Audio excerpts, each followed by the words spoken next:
Assalamualaikum warahmatullahi wabarakatuh. Perkenalkan, nama saya Risdayanti dari kelas BIK 3A.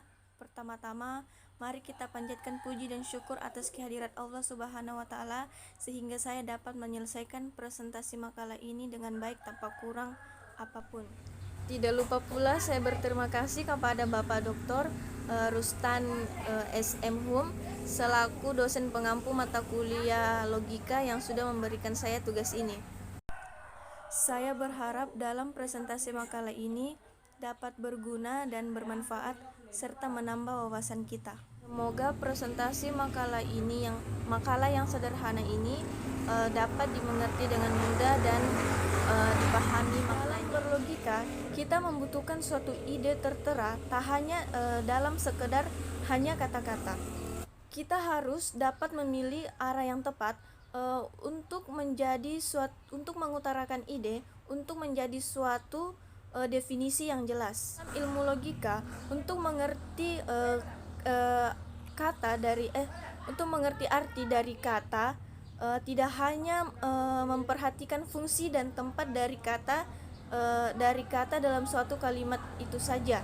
Namun, pemikiran kita terdiri dari kata-kata atau pemikiran yang tidak terlepas antara satu sama lain.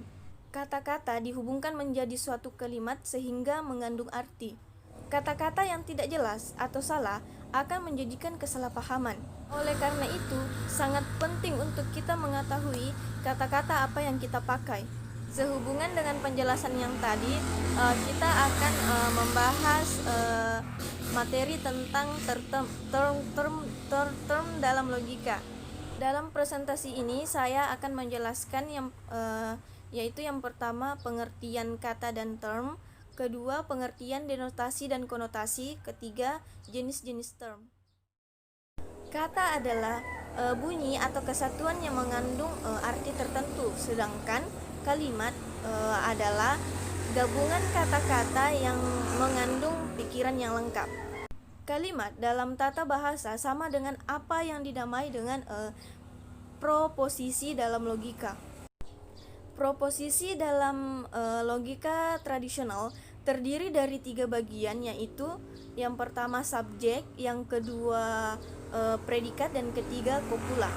Subjek adalah bagian yang diberitakan dan disangkal. Kemudian predikat yaitu bagian yang menyangkal dan yang memberitakan. Sedangkan kopula yang menyatakan hubungan antara subjek dan predikat. Term adalah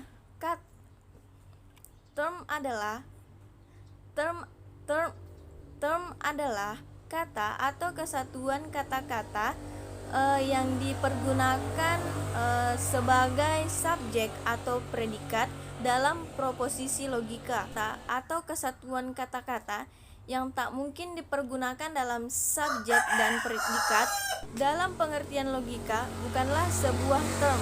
Jadi, tidak semua kata bisa dianggap term, meskipun setiap term itu terdiri dari satu kata.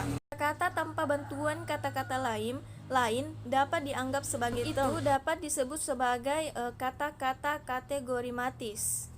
Misalnya orang, putih, makan, dan lain-lain. Kata-kata yang tanpa dibantu dengan kata-kata lain dapat dianggap sebagai term disebut dengan kata-kata kategorimatis. Misalnya proposisi, contohnya bumi adalah planet yang berputar mengelilingi matahari. Bumi dipergunakan sebagai kategorimatik, sedangkan kata-kata lainnya dalam proposisi ini yang berdiri sebagai predikat dipergunakan sebagai sin kategorimatis. Oke, kita berlanjut pada pengertian denotasi dan konotasi. Pada umumnya term mempunyai 2 fungsi, yaitu fungsi denotasi dan fungsi konotasi.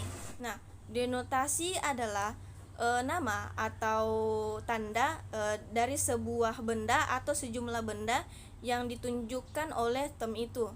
Sedangkan konotasi adalah kualitas atau karakteristik dari suatu benda atau sejumlah benda yang ditunjukkan oleh term itu. sehingga term itu tidak dapat lagi dipergunakan oleh benda-benda yang lain. Sebagai contoh, marilah kita perhatikan dalam term manusia. Term manusia menunjukkan suatu benda yang disebut sebagai manusia, yaitu semua orang yang mencakup juga atribut-atribut animalitas dan rasionalitas yang harus ada pada manusia dan dimiliki yang harus ada pada manusia dan dimiliki oleh semua orang. Jumlah, luas atau lapangan atau yang lainnya dapat dipergunakan sebagai denotasi. Sedangkan maksud, isi dan lain-lain dapat dipergunakan untuk menyatakan konotasi. Antara denotasi dan konotasi terdapat hubungan timbal balik yang erat. Artinya, jika yang satu bertambah dan yang lainnya berkurang, atau sebaliknya. Dalam hal ini terdapat juga berbagai kemungkinan. Yang pertama, jika denotasi bertambah, maka konotasi akan berkurang. Kedua, jika denotasi berkurang, maka konotasi akan bertambah. Jika konotasi bertambah, maka denotasi akan berkurang. Dan keempat, jika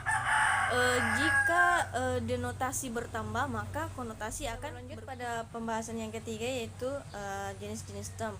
Yang pertama itu jenis term khusus dan term umum. Kedua, jenis term konkret dan abstrak. Ketiga, jenis term positif, negatif, dan privat. Keempat, term absolut dan term relatif.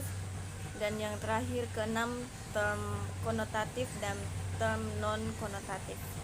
Baiklah, mungkin itu saja yang dapat saya sampaikan pada presentasi kali ini. Mohon maaf apabila ada kata-kata yang tidak berkenan. Wassalamualaikum warahmatullahi wabarakatuh.